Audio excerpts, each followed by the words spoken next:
Yes, good morning everyone, welcome you to all. आज के session में हम लोग इंटेलिजेंस चैप्टर को कंप्लीट करने जा रहे हैं। ये आपका पार्ट 2 है। कल के सेशन में हम लोगों ने सारी थ्योरी से रिलेटेड जितनी भी डेफिनेशंस, परिभाषाएं बनती है जितने भी मनोवैज्ञानिकों के द्वारा दी गई है, उन सभी को डिस्कस कर लिया था।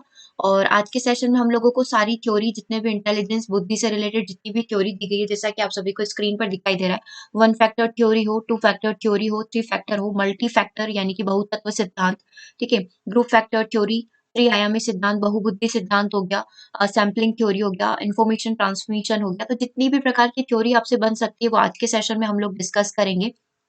वन बाय वन करके हम लोग सारी चीजों को स्टार्ट करते हैं। उससे पहले एक इन्फॉर्मेशन आप सभी के लिए, यदि आप सीडीपी के नोट्स खरीदना चाहते हैं, सीडीपी यानी कि बाल विकास व शिक्षा शास्त्र के, यदि आप नोट्स बाय करना चाहते हैं जिसके अंदर सारा content according to your syllabus available है, आप इसे ओनली 150 रुपीज में बाय कर सकते हो। यदि हम लोग इसकी बात करें प्रैक्टिस क्वेश्चन से, यदि आप लगाना चाहते हैं, प्रैक्टिस सीरीज यदि आप बाय करना चाहते हैं, तो ये भी 150 रुपीज में अवेलेबल है, जिसके अंदर आपके 2500 क्वेश्चन रहेंगे। अभी आपके 2500 क्वेश्चन इसके अंदर आपको मिलेंगे, जिनकी आप प्रैक्टिस कर सकते हो, जो प्रीवियस ईयर एग्जाम से पूछे गए सारे क्वेश्चन इसके अंदर रहेंगे। इसी तरीके से आपके ईवीएस के नोट्स भी अवेलेबल है। ईवीएस का कंप्लीट पैक अवेलेबल है आपका 300 रुपीज में। आप इसे बाय करके अपनी प्रिपरेशन को और अच्छा कर सकते हैं। इसके अंदर टोटल 20 मॉक टेस्ट रहेंगे और एक्स्ट्रा क्वेश्चन भी रहेंगे, ठीक है। 20 मॉक टेस्ट आपको अलग से मिलेंगे करने को, और साथ ही चैप्टर के साथ क्वेश्चन रहेंगे, वो अलग से है, विद पेडागोजी ये रहेगा। और नेक्स्ट वीक आपका टेस्ट होने वाला है 150 नंबर का, तो आप उसके हिसाब से तैयारी करते रहना, ठीक है। जिस तरीके से हमने लास्ट टाइम लिया था कि टोटल स्कोर आपको काउंट करना होता है, उसी तरीके से पूरा एक एग्जाम की तरह ही वो टेस्ट होने वाला है, तो तैयारी करते रहिएगा। पूरा एक वीक है आपके पास। चलिए सेशन को अब हम लोग यहाँ पर स्टार्ट करते हैं। सबसे पहले हम लोग देखेंगे एक तत्व का सिद्धांत। तो जो एक तत्व का सिद्धांत है, अल्फ्रेड बीने उसके प्रतिपादक है। अल्फ्रेड बीने के अनुसार बुद्धि एक अखंड तथा अविभाज्य इकाई है, इसको आप अलग अलग भागों में नहीं तोड़ सकते, एक ही भाग होता है। टर्मन हम लोग बोल सकते हैं, टर्मन इसके बहुत ही अच्छे सपोर्टर भी थे। ये भी यही मानते थे, स्टर्न और टर्मन, की बुद्धि को अलग अलग भागों में नहीं बांट सकते, ये एक अविभाज्य इकाई है, ठीक है। ये तो बिल्कुल बेसिक सा पॉइंट हो गया। द्वितत्व की बात करें तो द्वितत्व सिद्धांत कौन दिए थे? चार्ल्स स्पियरमैन दिए थे। बुद्धि जो होती है दो कारकों से मिलकर बनी होती है, एक स्पेशल होता है और एक जनरल होता है। एक सामान्य कारक होता है जनरल, और एक स्पेशल होता है जिसे विशिष्ट कारक या स्पेशल फैक्टर हम लोग बोलते हैं, ठीक है। जनरल में जो चीजें आप अर्जित करते हो उसे हम लोग बोल सकते हैं, और एक स्पेशल में वो सारी चीजें आ जाएगी जो आपके द्वारा बोल सकते हैं कि लाई गई होती है। वो सारी चीजें हमारे जनरल और स्पेशल कारक के अंदर कंसीडर कर ली जाएगी, जो स्पेसिफिक चीजें हमारे अंदर होती है, ठीक है। तो ये द्वितत्व सिद्धांत के अंदर आ जाता है। उसके बाद हम लोग यदि बात करें द्वितत्व कारक की, तो ये भी चार्ल्स स्पियरमैन के द्वारा ही दिया गया था। चार्ल्स स्पियरमैन ही इसके प्रतिपादक है। उसमें द्वितत्व कारक जो था, बाइफैक्टर थ्योरी, जो इसके अंदर थोड़ा सा संशोधन करके उन्होंने एक कलेक्टिव फैक्टर जोड़ा, क्योंकि उन्होंने देखा कि एक जनरल कारक जो सभी में होता है, एक स्पेशल कारक होता है, तो इन दोनों के बीच में एक दोनों का कॉमन फैक्टर होता है, जिसको इन्होंने नाम दिया इस एक सामूहिक कारक करके। आप इसे ये देख सकते हैं, एक सामूहिक, एक कॉमन फैक्टर करके इनको नाम दिया, सामूहिक कारक इसको नाम दिया गया है, जो जनरल फैक्टर का भी होता है और उसका कुछ भाग उसमें स्पेशल फैक्टर में भी आता है। तो इन दोनों का एक कॉमन फैक्टर आप लोग यहाँ पर बोल सकते हो, त्रितत्व सिद्धांत में आता है। और इसके प्रतिपादक कौन है? इसके प्रतिपादक आपके चार्ल्स स्पियरमैन है, ठीक है। द्वितत्व के भी आपके यही रहेंगे और त्रितत्व के भी आपके सेम ही रहेंगे, ठीक है। चलिए अब आगे बढ़ते, आगे बहुतत्व सिद्धांत की बात करें तो बहुतत्व के सिद्धांत के प्रतिपादक थॉर्नडाइक है। इन्होंने बताया कि बुद्धि एक, दो या तीन तत्वों न होकर बहुत तत्वों से मिलकर बनी होती है। इन्होंने बहुत सारे नाम भी दिए और अलग अलग तरीके से इसको बताया भी सही। थॉर्नडाइक ने अपने सिद्धांत की तुलना बालू रेत के टीले से करी है, इसीलिए इसे बालू का सिद्धांत भी बोला जाता है। आपने देखा भी होगा, हमने कल भी देखा था, बालू तत्व का सिद्धांत इसे बोला गया था। तो बालू रेत का जो टीला होता है उस तरीके से इन्होंने बताया है, उसको कंपेयर करके, तथा उन्होंने इसमें आकृति, आकार, लंबाई, चौड़ाई आदि गुणों का समावेशन किया है। थॉर्नडाइक के सिद्धांत को परमाणुवादी सिद्धांत भी कहा जाता है। तो इस सिद्धांत के उपनाम क्या-क्या है? परमाणुवादी आप ध्यान रखेंगे। बालू रेट का सिद्धांत भी बोला जाता है, बालू का सिद्धांत आप इसे बोल सकते हो, और बहुतत्व का सिद्धांत आप इसे नाम यहाँ पर दे सकते हैं, ठीक है। तो इसके कंपैरिजन किससे किया था? बालू रेत के टीले से किया था। एक नया पॉइंट है, आप इसे ध्यान रखिएगा। अगला है समूह तत्व सिद्धांत की बात करें तो इस सिद्धांत का प्रतिपादन जो है क्रस्टन के द्वारा दिया गया। हम लोग पढ़ते ही क्रस्टन का जो समूह तत्व का, समूह कारक का सिद्धांत आता है। क्रस्टन ने ये बताया था कि बुद्धि एक, दो या तीन या बहुत से न होकर समूह के रूप में होती है, एक समूह में प्रेजेंट रहती है, ग्रुप में प्रेजेंट रहती है। अर्थात बुद्धि कोई एक इकाई न होकर इकाइयों का समूह है, बहुत सारी इकाइयों का समूह हम लोग बोल सकते हैं क्या है? बुद्धि है। तो थ्रस्टर ने कितने टाइप बताए हैं वो हम लोग देख लेते हैं। 7 टाइप उनके द्वारा बताए गए हैं। सबसे पहले एक व्यक्ति के अंदर आंकिक क्षमता हो सकती है, एक न्यूमेरिकल एबिलिटी हो सकती है, उस व्यक्ति का इसके अंदर परफेक्शन हो सकता है। स्मृति ज्ञान क्षमता मेमोरी से रिलेटेड हो सकता है, उसका स्मृति याद करने का जो कॉन्सेप्ट है, समझ शक्ति है, जो लंबे समय तक याद करने की कैपेसिटी है, वो काफ़ी अच्छी हो सकती है। व्यक्ति के अंदर तर्क करने की क्षमता काफ़ी अच्छी है, उसकी रीज़निंग क्वालिटी काफ़ी ज़्यादा अच्छी है, वी कैन से दैट। और यदि बात करें तो शब्द प्रवाह क्षमता काफ़ी ज़्यादा अच्छी है, वर्ड फ्लो एबिलिटी, बातचीत करना, अच्छी फ्लुएंसी में बात करना, ये व्यक्ति के अंदर बहुत अच्छा हो सकता है। स्थानिक क्षमता बहुत अच्छी होती है, शाब्दिक योग्यता बोल सकते हैं अच्छी होती है, और परसेप्चुअल एबिलिटी जो होती है, प्रत्यक्षात्मक क्षमता, ठीक है, सामने वाले को देखकर बात करना, ये एक स्पेशल योग्यता के अंदर हम लोग उसकी मान सकते हैं। तो थ्रस्टन ने कितने प्रकार बताए समूह कारक में? 7 समूह बताए हैं, किसके? बुद्धि के। तो ये कौन है? ये थ्रस्टन है। क्योंकि हम लोग हमेशा कन्फ्यूज़ हो जाते हैं थ्रस्टन के अंदर कि थ्रस्टन का क्या सिद्धांत था? फिर जो एक थॉमसन की सैंपलिंग थ्योरी आती है, वो उससे और इसमें क्या डिफरेंस है? तो वन बाय वन करके सारी चीज़ों को क्लियर करते हुए चलना है। एक कारक अल्फ्रेड बी ने आपको याद है, द्विकारक स्पीयरमैन, त्रिकारक स्पीयरमैन, बहुकारक थॉर्नडाइक हो गए, ठीक है। फिर थ्रस्टन का हमने देख लिया कि थ्रस्टन ने समूह कारक बताया जिसमें 7 फैक्टर होते हैं, आंकिक, स्मृति, तार्किक, शब्द प्रवाह, स्थानिक, शाब्दिक और प्रत्यक्षात्मक। और थ्रस्टन ने साथ के साथ क्या है, आधार मानते हुए, समूह को पूरा आधार मानते हुए उन्हें प्राइमरी मेंटल एबिलिटी टेस्ट नामक एक पुस्तक भी लिखी है। पीमैट करके एक पुस्तक लिखी गई जिसका नाम है प्राइमरी मेंटल एबिलिटी टेस्ट, ठीक है। ओके, चलिए अब आगे हम लोग यहाँ पर बात करते हैं त्रिआयामी सिद्धांत की। तो त्रिआयामी सिद्धांत के प्रतिपादक कौन है? गिलफोर्ड है। उन्होंने 3 आयाम बताए। पहला एक विषय वस्तु, इसे आप कॉप करके याद कर सकते हो, ठीक है। कॉप से C for content, O for operation और पी फॉर उत्पाद। टोटल इन्होंने 120 बताए थे, फिर उसके बाद इन्होंने 150 कर दिया और उसके बाद इन्होंने कर दिए 180, मतलब 3 बार इन्होंने इसको थोड़ा सा संशोधित किया है। तो यहाँ पर आप कंटेंट के अंदर देख सकते हैं विजुअल, दृश्य होती है, ऑडिटरी होती है, ठीक है, फिर सिंबॉलिक होती है, फिर सिमेंटिक होती है, फिर बिहेवियर होती है। फिर जब हम लोग प्रोडक्ट की बात करते हैं, उत्पाद की बात करते हैं, तो इसमें इसको डिवाइड किया गया यूनिट्स के अंदर। देन फिर आ जाती है क्लासेस, वर्ग जिसे हम लोग बोलते हैं। फिर हमारे आ जाते हैं रिलेशन, संबंध जिसे बोला जाता है, ये रिलेशंस हो गए। फिर हमारा सिस्टम आ जाता है पूरा, फिर ट्रांसफॉर्मेशन आ जाता है और फिर इम्प्लीकेशन आ जाता है।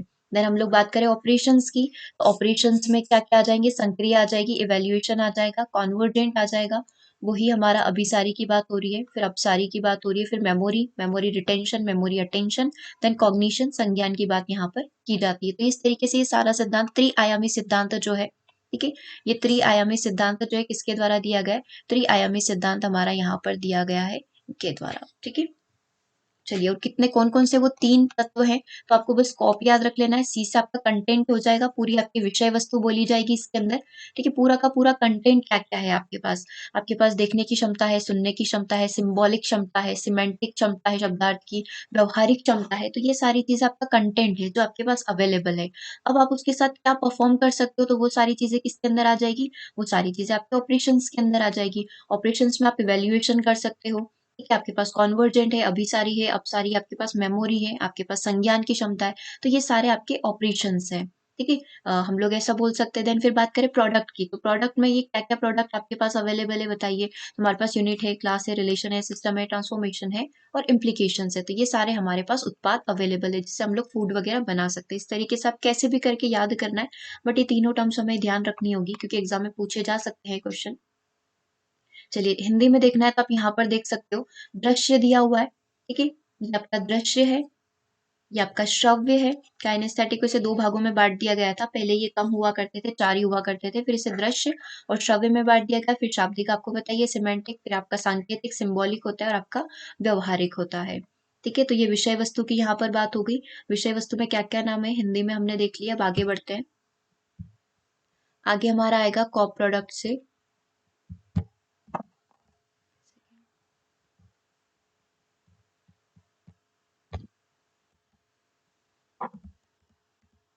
संक्रिया। अब देखो संक्रिया के अंदर क्या-क्या दिया हुआ है, समस्या समाधान हेतु अपनाई गई क्रिया संक्रिया कहलाती है। वही हम लोग समस्या का समाधान करना है तो हम लोग संक्रिया को ही अपनाएँगे। अब संक्रिया में क्या-क्या देख लेंगे, संक्रिया 5 प्रकार की होती है, एक तो स्मृति प्रतिधारण, स्मृति प्रतिधारण मतलब किसी भी मेमोरी का आपका हिस्सा है तो आप उसको रिटेन कर रहे हो, ठीक है। देन इवैल्यूएशन हो जाएगा, आपका अपसारी चिंतन हो जाएगा, आपका अभिसारी चिंतन हो जाएगा और एक संज्ञानात्मक हो जाएगा। अब ये जो मेमोरी प्रतिधारण है ये भी आपका 2 भागों में होता है। एक तो मेमोरी रिटेंशन होता है जो यहाँ पर लिखा हुआ है, एक और इसके अंदर आ जाता है मेमोरी अटेंशन। किसी भी चीज़ को ध्यान लगाने की बात हम लोग करेंगे तो उसे हम लोग यहाँ पर बोलते हैं मेमोरी अटेंशन। बाकी मूल्यांकन आप जानते ही हैं, मूल्यांकन किया जाता है तो ये सारी क्रिया एक्टिविटी के अंदर आ जाएगा। आप चीज़ों को समझने के लिए अपसारी चिंतन लगा सकते हो, आप चीज़ों को समझने के लिए अभिसारी चिंतन का प्रयोग कर सकते हो और आप कॉग्निशन अपने संज्ञान का प्रयोग करके किसी भी क्रिया एक्टिविटी को कर सकते हैं। देन अगर हम लोग बात करें तो उत्पाद को कैसे छोड़ सकते हैं? उत्पाद में क्या-क्या चीज़ें आ जाएगी?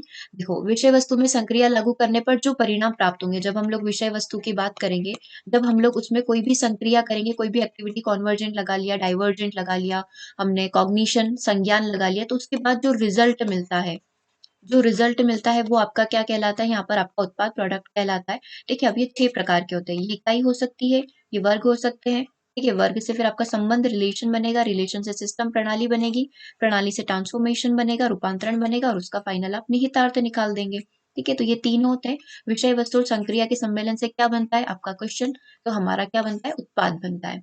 ठीक है, इस सिद्धांत को बुद्धि संरचना मॉडल यानी कि स्ट्रक्चर ऑफ इंटेलेक्चुअल मॉडल यानी एसओआई के नाम से भी जाना जाता है। बॉक्स मॉडल के नाम से भी जाना जाता है क्योंकि इस तरीके से इसको पूरा डिजाइन किया गया है। ये पूरा आपका एक बॉक्स है तो बॉक्स मॉडल आप इसको बोल सकते हो।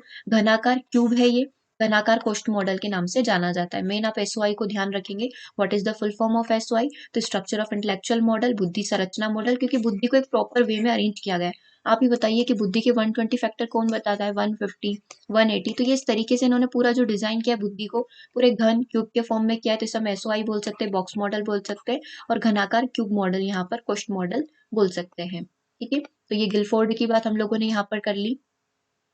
अब हम लोग बात करते हैं बहुबुद्धि कारक सिद्धांत की। तो बहुबुद्धि कारक सिद्धांत के प्रतिपादक हार्वर्ड गार्डनर है। ठीक है, इन्होंने नॉर्मली आपको 8 प्रकार बताए हैं। ठीक है, 8 प्रकार आप ध्यान रखेंगे, 2 और एक्स्ट्रा यहाँ पर बताए गए जिसमें इन्होंने जो धर्म से रिलेटेड है वो इतना ज़्यादा उस पर माइंड नहीं किया है, अस्तित्ववाद उसके बारे में।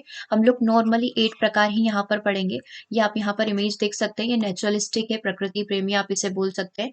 यहाँ पर बॉडीली काइनेस्थेटिक है, फिजिकल एक्टिविटी करने वाला, यहाँ पर म्यूजिकल दिया हुआ है, संगीत प्रेमी। देखो ये डीजे वीजे वाला दिख रहा है यहाँ पर। ठीक है, फिर लॉजिकल मैथमेटिकल जो प्रॉब्लम सॉल्विंग होता है, ठीक है, जो चीजों को प्रॉब्लम को सॉल्व करने में अपने तर्क वगैरह का प्रयोग करता है। एक इंटरपर्सनल जिसे लोगों से मिलना जुलना बहुत पसंद है। इंट्रापर्सनल अकेला अपने में ही खोया हुआ है, अपने को ही खुद को ही सेल्फ जज करता रहता है, इस तरीके से हमारा इंट्रापर्सनल हो जाएगा। फिर हम लोग यदि बात करें लिंग्विस्टिक भाषाईवाद की, जिसे बातचीत करना, बोलना, अपने भाषा प्रवाह में बहुत क्षमता है। एक स्पेशल हम लोग 3D इमेजिनेशन करने वाला, विजुअलाइज़ करने वाला चीज़ों को, वो इसके देहिक के अंदर आ जाएगा। ठीक है? हिंदी में भी इसको डिस्कस कर लेते हैं, ये तो जस्ट आपके सामने एक पिक्चर रखा गया था। देखो भाषाई बुद्धि कौन-कौन के पास होती है, किन-किन लोगों के पास होती है, तो क्या हम लोग ये बोल सकते हैं क्या? लेखक, साहित्यकार, शिक्षक, प्रवक्ता जो होते हैं इनके पास भाषाई बुद्धि होती है, हमारे पास ये होती है क्योंकि हम लोग अपनी बातों से बच्चों को कन्विंस कर सकते हैं, बच्चों को सिखा सकते हैं, तो हमारे पास हो सकती है ये वाली शक्ति। संगीतात्मक जो अच्छा गीतकार है, उसके पास संगीतज्ञ के पास ये शक्ति होगी। तार्किक लॉजिकल की बात करोगे तो गणितज्ञ, वकील, अनुसंधान अधिकारी, वैज्ञानिक, इनके पास लॉजिकल चिंतन करने की होती है। स्थानिक कारीगर, मूर्तिकार, चित्रकार, मिस्त्री, इंजीनियर, ये क्वेश्चन आपके ऐसे कुछ बनेंगे। इंजीनियर के पास किस प्रकार की बुद्धि हो सकती है? तो उसके पास स्थानिक बुद्धि हो सकती है, ठीक है, तार्किक भी हो सकती है, तो वो आपके डिपेंड करेगा फिर ऑप्शन के ऊपर। ठीक है, ऑप्शन में स्थानिक देगा इंजीनियर को लेकर तो फिर वो तार्किक हटा देगा, क्योंकि इंजीनियर तार्किक बुद्धि भी रखता है, लॉजिक्स बिठाता है। फिर शारीरिक गति की बात करें, बॉडीली काइनेस्थेटिक की हम लोग बात करें तो एक नर्तक हो सकता है, मुक्केबाज, शल्य चिकित्सक, एयरफोर्स का पायलट, एथलीट, तैराक, खिलाड़ी, जो मतलब फिजिकल एक्टिविटी करके अपना परफॉर्मेंस देता है तो उसे हम लोग शारीरिक गति, बॉडीली काइनेस्थेटिक बोल सकते हैं। अंतरा व्यक्तित्व, योगी, तपस्वी, संत जो होते हैं वो अंतरा व्यक्तित्व में आते हैं। अंत व्यक्तित्व की यदि हम लोग बात करें तो अंत व्यक्तित्व में वकील, डॉक्टर, कैरियर काउंसलर, राजनेता, सामाजिक कार्यकर्ता, शिक्षक, ये सब आ सकते हैं। देन आप बात करोगे प्रकृतिवादी की, तो किसान, जंतु वैज्ञानिक, वनस्पति वैज्ञानिक, पर्यावरण विशेषज्ञ, स्पेसिफिक जो होते हैं, जो प्रकृति से कनेक्टेड होते हैं, वो सारे आपके प्रकृतिवादी बुद्धि कैटेगरी के अंदर उनको डाला जाएगा। ओके, ठीक है, तो ये हार्वर्ड गार्डनर के 8 प्रकार के बुद्धियों के, इसके अलावा एक अस्तित्ववाद करके भी होता है जहाँ पर व्यक्ति के अस्तित्व से रिलेटेड बातचीत की जाती है। बाकी मेन आपके 8 इंपॉर्टेंट है। संवेगात्मक बुद्धि का अध्ययन तथा इतिहास, इसमें एक संवेगात्मक बुद्धि भी आती है जो हमारे संवेगों से संबंधित होती है। तो इसके बारे में सबसे पहले जो है डॉक्टर पीटर सलावे तथा डॉक्टर जॉन मेयर जो है, इनके द्वारा बताया गया था। लेकिन अभी जो हम लोग एट प्रेजेंट जो इनका फॉर्मूला यूज करते हैं आईक्यू का, वो डैनियल गोलमेन का चलता है। इनका फॉर्मूला जैसे हम लोग एक नॉर्मल आईक्यू का पढ़ते हैं, वैसे एक डैनियल गोलमेन जो है, इनका फॉर्मूला भी आईक्यू को लेकर काफी ज्यादा प्रसिद्ध है। देखो डैनियल जो है, डॉक्टर डैनियल गोलमैन ने अपनी पुस्तक संवेगात्मक बुद्धि में बुद्धि लब्धि से बेहतर क्यों हो सकता है, यानी कि emotional intelligence why it can be better more than IQ, ये आईक्यू से इमोशनल इंटेलिजेंस बेटर कैसे हो सकता है इसके बारे में पूरा बताया है। और इन्होंने एक फॉर्मूला भी दिया है, इस चीज को प्रूव करने के लिए एक फॉर्मूला भी दिया है, संवेगात्मक आयु अपॉन में वास्तविक आयु इंटू 100। ये इनका फॉर्मूला है, क्योंकि नॉर्मली तो हम लोग पढ़ते हैं कि मानसिक आयु मेंटल एज अपॉन में वास्तविक आयु क्रोनोलॉजिकल एज इंटू 100 होता है, यही हम लोग आईक्यू का फॉर्मूला लिखते हैं। लेकिन यहाँ पर जो इन्होंने इमोशनल इंटेलिजेंस की बात करी है ना, तो इनका ये मानना है कि आपके जो इमोशंस है वो भी बहुत ज्यादा मायने रखते हैं, सिर्फ आपकी बुद्धि ही मायने नहीं रखती है। आपकी मानसिक आयु, आपकी वास्तविक आयु इंटू 100 के अलावा जो होता है आपके एक संवेग भी होते हैं, इस समय आप कैसा फील कर रहे हो, आपके इमोशंस कैसे हैं, वो चीज भी बहुत मैटर करेगी। तो फिर इस हिसाब से इन्होंने एक फॉर्मूला दिया, संवेगात्मक आयु अपन में वास्तविक आयु इंटू 100। तो ये फॉर्मूला किसका है, ये फॉर्मूला गोलमैन का है। और ये नॉर्मली आप आईक्यू निकालने के लिए ये फॉर्मूला यूज करते हैं, मानसिक आयु अपॉन में वास्तविक आयु अपॉन इंटू 100। ठीक है, तो बस गोलमैन का फॉर्मूला आपको ध्यान रखना है। नॉर्मली आपको 3 फॉर्मूले ध्यान रखने होते हैं, एक तो ये वाला गोलमैन का, और एक जो नॉर्मल आप लगाते हैं आईक्यू निकालने के लिए, मानसिक अपॉन में वास्तविक इंटू 100। और एक म्यू की वैल्यू निकालने की बोली जाती है, जिसको हम लोग कल के सेशन में जब क्विज करेंगे तब डायरेक्टली डिस्कस कर लेंगे कि आप म्यू की वैल्यू बुद्धि के अंदर कैसे निकालते हो। ओके, चलिए थोड़ा सा आगे बढ़ेंगे इसके अलावा भी।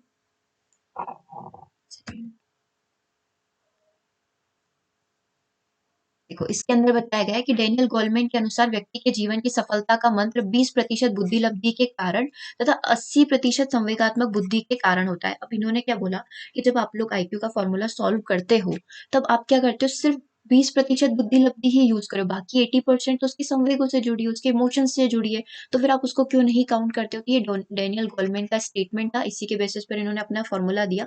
फिर यदि हम लोग सिरिल बर्ट की बात करें, सिरिल बर्ट ने जो शिक्षा लब्धि है, ये भी फॉर्मूला आपसे पूछा जाता है। एक तो आपका बुद्धि लब्धि होता है, ठीक है, जिसको आप इंटेलिजेंस क्वेश्चन बोलते हैं, और एक होता है आपका शिक्षा लब्धि। शिक्षा लब्धि का क्या होता है, आपकी शैक्षिक आयु क्या है अपन में आपकी वास्तविक आयु क्या है इंटू 100। ठीक है, ये आपका सिरिल बर्ट का फॉर्मूला है। थोड़े से फॉर्मूला आपको थोड़े नए लग सकते हैं, तो आप इसे नोट डाउन करिएगा साथ के साथ। शिक्षा लब्धि का फॉर्मूला क्या हो जाएगा, आपकी शैक्षिक आयु क्या है, मतलब आप जिस क्लास में पढ़ते हो वो वाली आपकी आयु क्या है, और आपकी रियल वास्तविक आयु क्या है, इंटू आप यदि 100 करेंगे तो वो आपका बन जाएगा शिक्षा लब्धि का फॉर्मूला। फिर अब शिक्षा लब्धि की बात कर रहे हो तो फिर यहाँ पर एक शारीरिक लब्धि सूत्र भी आता है। शारीरिक लब्धि सूत्र में शारीरिक आयु अपन में वास्तविक आयु इंटू 100 होता है। वास्तविक तो रहेगा ही सही, शारीरिक ऊपर ऐड हो जाएगा। शारीरिक आयु क्या है आपकी, मतलब आपकी एट प्रेजेंट एज क्या है, वो वाली आप शरीर से किस तरीके के, जैसे कि कोई भी व्यक्ति 10 साल का है लेकिन बिहेवियर 8 साल के जैसा ही है, ठीक है, शारीरिक मतलब उसका इतना डेवलपमेंट नहीं हुआ है, तो वो वाली एज यहाँ पर काउंट करके वास्तविक से भाग लगाकर उसका परसेंट निकालने के लिए 100 से हम लोग गुणा कर देंगे। ठीक है, बाकी हम लोग कल इसका क्वीज भी करेंगे, सारे टाइप के जितने भी क्वेश्चन है कि सबका क्वीज सॉल्व करेंगे, तो आसानी से आपको फॉर्मूले भी लर्न हो जाना है। आप बस अभी ध्यान रख सकते हो, सीरियल बर्ट शैक्षिक वास्तविक इंटू 100, शारीरिक है तो ऊपर शारीरिक लगा देना, नीचे वास्तविक तो लिखना ही है, इंटू 100 हो जाएगा। अब संवेगात्मक बुद्धि क्या होती है, इमोशनल इंटेलिजेंस की आप बात कर ही रहे हो, तो संवेगात्मक बुद्धि का अभिप्राय अपनी तथा दूसरों की भावनाएं, संवेदनाएं तथा संवेगों को समझना व उद्देश्य प्राप्ति में उनका प्रयोग करना है। क्या बोला है कि अपनी अपनी फीलिंग्स को तो समझो, सामने वाले को भी समझो, उसकी संवेदनाओं को समझो, उसके संवेग जो है उन सबको समझो, और उद्देश्य प्राप्ति में उस प्रयोग करना ही क्या कहलाता है, संवेगात्मक बुद्धि यहाँ पर कहलाता है। ठीक है, क्लियर हुआ। बाकी बुद्धि तो हम लोगों ने पढ़ी, बस एक इमोशनल इंटेलिजेंस में आप ये जो फॉर्मूलाज है इनको थोड़ा सा ध्यान रख सकते हो। चलिए अब संवेगात्मक बुद्धि की आप बात कर ही रहे हो, तो ये बताइए कि इसमें कितने तत्व होना चाहिए। तो आपके संवेग में 5 तत्व पाए जाते हैं अकॉर्डिंग टू डेनियल गोलमैन। एक तो सेल्फ अवेयरनेस, आप खुद से जागरूक रहते हो। सामाजिक जागरूकता, एक सोशल अवेयरनेस होती है, सोशली चीजों को लेकर आप अवेयर है कि सोशली चीजें कैसे इंटर कनेक्टेड होती है। सेल्फ रेगुलेशन की बात हो रही है, आत्म अभिप्रेरण की बात हो रही है, सहानुभूति, संवेदना, एम्पैथी की बात हो रही है, आप लोगों के प्रति किस प्रकार से सहानुभूति दिखाते हैं। ठीक है, तो देखो, संवेगात्मक बुद्धि से एक चीज़ तो आपको समझ में आ रही होगी कि सब कुछ अपने से ही कनेक्टेड है, कोई बाहरी पर्यावरण का कोई भी फैक्टर या कोई भी बाहरी चीज़ यहाँ पर व्यक्ति को इम्पैक्ट नहीं करेगी। आप खुद कितना अवेयर हैं, ठीक है? आप सोशली कितना कनेक्टेड हैं, आप खुद को कैसे जज करते हो, कैसे रेगुलेट करते हो, सेल्फ रेगुलेशन है।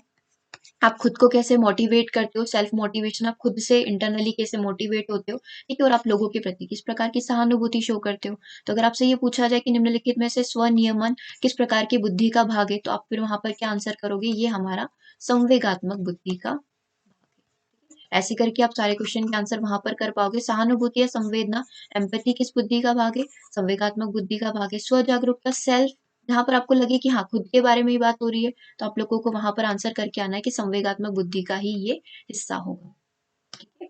आगे बढ़े। चलो, अब सबसे इम्पोर्टेंट आते हैं केटल, रेमंड वी केटल का बहुबुद्धि सिद्धांत 1971-72 में इन्होंने 2 प्रकार की बुद्धि का वर्णन किया था।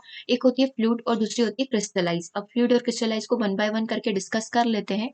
देखो, इनके अनुसार यानी कि केटल के अनुसार बुद्धि की फ्लूइड सामान्य योग्यता वंशानुक्रम कारकों पर निर्भर करती है। मतलब जो फ्लूइड है, वो किस पर निर्भर करेगी? वंशानुक्रम कारकों पर निर्भर करेगी। लेकिन हम लोग जब बात करते हैं क्रिस्टलाइज़ की, तो क्रिस्टलाइज़ योग्यता जो होती है अर्जित कारकों पर निर्भर करती है। अर्जित मतलब बचपन से तो कुछ कारक आए ही होंगे। क्रिस्टलाइज़ हमने अपने अनुभव से भी तो कुछ अर्जित किया होगा, चाहे वो अच्छा किया हो, बुरा किया हो, तो वो सारे आपके क्रिस्टलाइज़ फॉर्म में आ जाते हैं, क्रिस्टल फॉर्म में आ जाते हैं। फ्लूइड सामान्य योग्यता मुख्य रूप से संस्कृति युक्त गति स्थितियों एवं नवीन स्थितियों में अनुकूलन करने वाले परीक्षणों में पाई जाती है। और यदि हम लोग बात करें क्रिस्टलाइज़ की, तो क्रिस्टलाइज़ सामान्य योग्यता अर्जित सांस्कृतिक उपलब्धियों, कौशलताओं तथा नई स्थितियों से संबंधित वाले परीक्षणों में एक कारक के रूप में, एक फैक्टर के रूप में पाई जाती है। फिर यदि आप फ्लूइड सामान्य योग्यता की बात करेंगे, देखिए फ्लूइड की बात करेंगे तो शरीर की वंशानुक्रम विभक्तता के रूप में आप इसको कंसीडर कर सकते हो। जैसे कि जैव रासायनिक प्रतिक्रिया, बायोलॉजिकल फैक्टर जो होते हैं उसके थ्रू आपकी फ्लूइड डिसाइड होगी। लेकिन जब आप बात करेंगे क्रिस्टलाइज़ की, जनरल क्रिस्टलाइज़ योग्यता की, तो ये सामाजिक अधिगम एवं पर्यावरण से निर्धारित होती है। तो वही क्रिस्टलाइज़ जो होती है पर्यावरण से निर्धारित होती है और फ्लूइड जो होती है आपकी वंशानुक्रम कारकों से निर्धारित होती है। बस उसी को यहाँ पर डिफाइन किया हुआ है एक-एक करके। केटल के अनुसार फ्लूइड सामान्य बुद्धि वंशानुक्रम से जन्मजात होती है और क्रिस्टलाइज़ सामान्य बुद्धि अर्जित हमें करना पड़ती है, जिसे हम वो वन बाय वन करके अपने अनुभवों से अर्जित करते हैं। ठीक है? तो ये किसके द्वारा बताया गया है? फ्लूइड और क्रिस्टलाइज़ का। क्वेश्चन आपसे यही पूछा जाता है कि फ्लूइड के अंदर क्या होता है? फ्लूइड आता है आपका वंशानुक्रम से और क्रिस्टलाइज़ आपके कहाँ से आता है? क्रिस्टलाइज़ आपका अर्जित कारक से आता है। फ्लूइड जो होगा आपके बायोलॉजिकल फैक्टर से डिसाइड होगा और क्रिस्टलाइज़ कहाँ से डिसाइड होगा? क्रिस्टलाइज़ आपके अनुभव, आपके एक्सपीरियंस से आप जितना ज़्यादा गेन करेंगे, नॉलेज गेन करेंगे, उतना ही आपके क्रिस्टलाइज़ में वृद्धि होती जाएगी। ठीक है? हमारा हुआ क्रिस्टल क्लियर? आगे बढ़ते हैं। चलिए, तो गिलफोर्ड का है। चलिए, अब हम लोग बात करेंगे स्टर्नबर्ग का त्रिबुद्धि सिद्धांत। स्टर्नबर्ग का त्रिबुद्धि सिद्धांत या बुद्धि का त्रितंत्र सिद्धांत, ट्रायआर्क थ्योरी जिसे बोला जाता है, इसमें बुद्धि का आधुनिक सिद्धांत माना गया है। बहुत करंट बताया गया है, बहुत एक प्रेज़ेंट में जो चल रहा है उसी के बारे में इन्होंने बताया। स्टर्नबर्ग का त्रिबुद्धि या बुद्धि का जो त्रितंत्र मानव बुद्धि को एक ही क्षमता के बजाय अलग-अलग घटकों में तोड़कर समझाने का प्रयास किया है। मतलब इन्होंने बोला है कि ये घटक इसके अंदर प्रेज़ेंट हो सकते हैं। कौन-कौन से घटक हो सकते हैं? व्यावहारिक बुद्धि या संदर्भात्मक बुद्धि बोल सकते हैं। व्यावहारिक मतलब प्रैक्टिकल। हम लोग कोई भी चीज़ हो गई तो एक प्रैक्टिकल बिहेव करते हैं ना कि आपके सामने कोई भी सिचुएशन है, आप उसको सॉल्व करने की कोशिश कर रहे हैं, तो आपके अंदर क्या है? ठीक है, प्रैक्टिकल है, बिल्कुल रियल नॉर्मल आप जो वर्क कर रहे हैं वो आपका सारा प्रैक्टिकल कॉन्टेक्स्ट में आ जाएगा। व्यावहारिक आप उसको बोल सकते हैं, बिहेवियर थ्योरी आप इसको बिहेवियर जो इंटेलिजेंस है, वो आप इसको यहाँ पर बोल सकते हो, ठीक है? तो ये त्रितंत्र है मतलब 3 भाग हो गए, त्रि मतलब 3 ही होगा। रचनात्मक बुद्धि या अनुभवात्मक बुद्धि, अब यहाँ पर आपका क्रिएटिविज्म लगेगा। मान लो हम 2 लोग हैं, एक आप हो और एक मैं हूँ। मैं बहुत नॉर्मल तरीके से सॉल्व करती हूँ, मेरे पास कोई भी क्रिएटिविटी नहीं है कि कोई भी प्रॉब्लम आई तो मैं एक नया आइडिया बिल्ड करूँगी। आप क्रिएटिव हैं, आप उसको बहुत क्रिएटिव वे में लेकर चलते हैं। मान लो कोई भी प्रॉब्लम आती है, आज क्लास नहीं हो पा रही है, नेट नहीं चल रहा है, तो आप क्रिएटिव वे में एक नया सॉल्यूशन निकाल पा रहे हैं, तो वो आपके अंदर एक एक्स्ट्रा योग्यता है, जो दूसरे लोगों में या मुझ में नहीं है। तो उसे वो बोलते हैं रचनात्मक बुद्धि या अनुभवात्मक बुद्धि। आपके अनुभव से, आपके क्रिएटिविज़्म से नए-नए आइडिया, नए-नए कॉन्सेप्ट निकल कर आते हैं। अब एक आता है विश्लेषणात्मक बुद्धि या घटकीय बुद्धि जिसे बोला जाता है। विश्लेषणात्मक मतलब एनालिटिकल। जब भी आपके सामने कोई प्रॉब्लम आती है, आप उसे छोटे-छोटे हिस्सों में तोड़कर उसको सॉल्व करने की कोशिश करते हैं। ऐसे छोटे-छोटे भागों में कोई भी बड़ी प्रॉब्लम है, तो आप उसका एक एनालिसिस कर रहे हो कि अच्छा, इतना है तो आप इसको ऐसे सॉल्व कर सकते हैं, इसको ऐसे कर सकते हैं। तो ये सारा किसके अंदर आ जाता है? विश्लेषणात्मक बुद्धि के अंदर आ जाता है। ठीक है? क्लियर है स्टर्नबर्ग का? स्टनबर्ग क्या बोलते हैं, विश्लेषणात्मक बुद्धि होती है, रचनात्मक क्रिएटिविज्म होता है, जहाँ पर आपके अनुभव वगैरह मायने रखेंगे डेफिनेटली, और एक व्यवहारात्मक बुद्धि कॉन्टेक्स्ट से रिलेटेड, बिल्कुल एक नॉर्मल नॉर्मल हम लोग बोल सकते हैं। और आप इसे एक थ्योरी फॉर्म में देखना चाहें तो आप थ्योरी भी इसका देख सकते हैं, इसका थ्योरी भी लिखा हुआ है।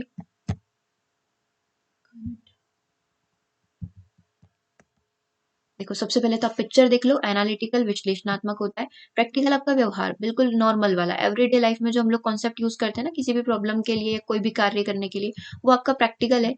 एनालिटिकल हम लोग बोल सकते हैं कि विश्लेषण हम लोग कर रहे हैं प्रॉब्लम को सॉल्व करने के लिए, कुछ छोटी छोटी सी स्टेप लेकर उसको सॉल्व करने की कोशिश कर रहे हैं। क्रिएटिव, वो ही हम लोग क्रिएटिविज्म का प्रयोग कर रहे हैं, कुछ नया क्रिएट करने की कोशिश कर रहे हैं, अपने पुराने अनुभव से जाकर उसको आगे बढ़ाने की कोशिश कर रहे हैं। ठीक है, तो ये हमारा स्टर्नबर्ग का त्रितंत्री सिद्धांत यहाँ पर कहलाता है।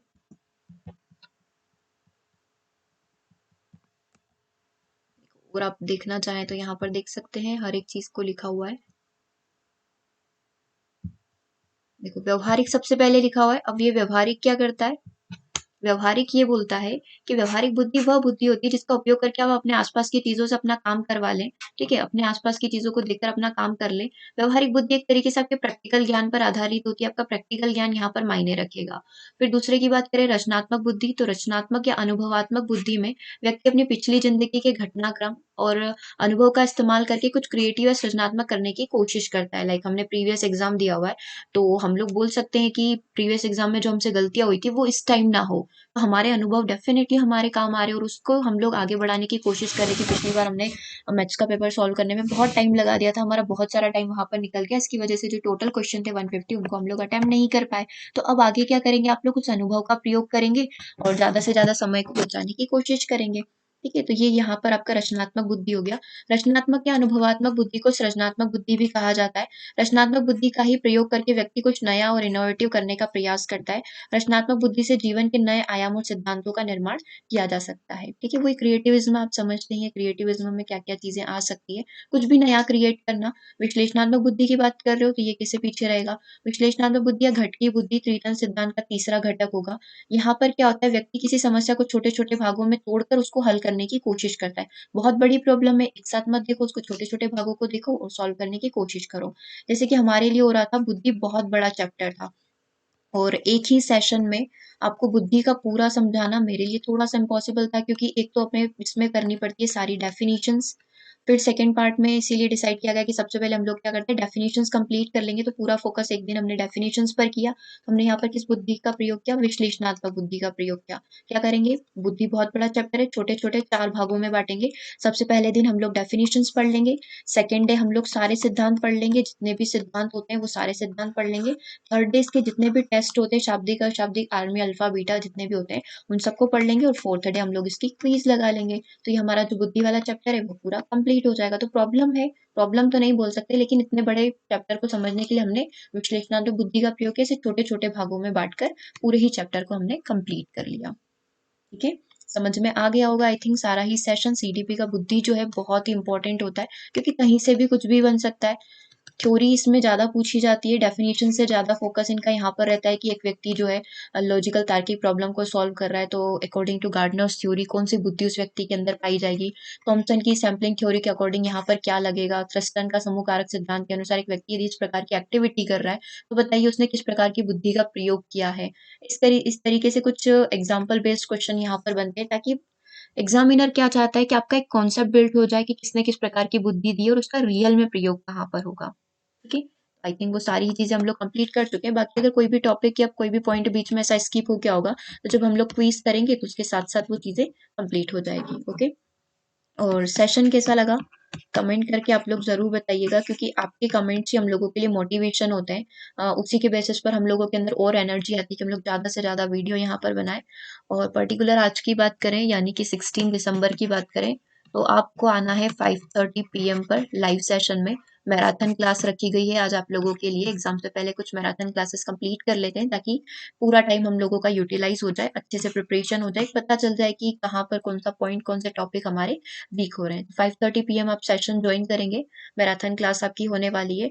और नोट्स के लिए आप व्हाट्सएप पर संपर्क कर सकते हैं CDP EVS के लिए 8770803840 पर जाकर। Right, okay. Thank you for watching the session. मिलेंगे हम लोग 5:30 PM।